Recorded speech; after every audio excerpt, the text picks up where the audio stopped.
First time ಈ ಥರ ಒಂದು ಕಾರ್ಯಕ್ರಮನ ನಾನು ಒಂದು ಮಾಲಲ್ಲಿ ಒಂದು ಟ್ರೇಲರ್ ಲಾಂಚ್ ಕಾರ್ಯಕ್ರಮನ ನಾವು ಮಾಡ್ತಿರೋವಂಥದ್ದು ನನ್ನ ಸಿನಿಮಾದಲ್ಲಿ. ಆ್ಯಂಡ್ ಬಂದ ಕೂಡಲೇ ನಿಮ್ಮ ಪ್ರೀತಿ ಬಂದಿದ ತಕ್ಷಣ ಸಿಕ್ತು ನನಗೆ.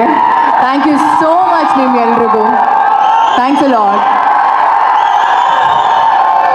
ಆ್ಯಂಡ್ ಇನ್ನೊಂದೇನು ವಿಶೇಷತೆ ಅಂದರೆ ನನ್ನ ಮೊದಲನೇ ಸಿನಿಮಾ ಇದು. ಫಸ್ಟ್ ಟೈಮ್ ದರ್ಶನ್ ಸರ್ ಬಂದು ಟ್ರೇಲರ್ ಲಾಂಚ್ ಮಾಡ್ತಿರೋದು. ತುಂಬ ಖುಷಿ ಆಗುತ್ತೆ, ತುಂಬ ಹೆಮ್ಮೆ ಕೂಡ ಆಗುತ್ತೆ. ನಾನು ಅವರ ಸಿನಿಮಾಯಿಂದ ಬಂದಿರೋದು, ಅವರ ಬ್ಯಾನರ್ ತೂಗುದೀಪ ಬ್ಯಾನರಿಂದ ಇಂಟ್ರೊಡ್ಯೂಸ್ ಆದವಳು ನಾನು ಬುಲ್ ಸಿನಿಮಾಯಿಂದ. ಸೊ ಆಫ್ಟರ್ 10 years ನನ್ನ ಸಿನಿಮಾಗೆ ಟ್ರೇಲರ್ ಲಾಂಚ್ಗೆ ಬಂದಿರೋದು. Thank you so much sir. ಇನ್ನೊಂದೇನು ಗೊತ್ತಾ ವಿಶೇಷ, 3 ಜನ ಜೊತೆನೂ ಕೆಲಸ ಮಾಡಿದ್ದೀನಿ ನಾನು.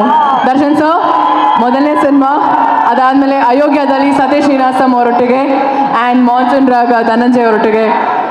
ವೇದಿಕೆಯನ್ನು ಇವರೊಟ್ಟಿಗೆ ಹಂಚ್ಕೊಳ್ಳೋಕೆ ತುಂಬ ಖುಷಿ ಆಗುತ್ತೆ.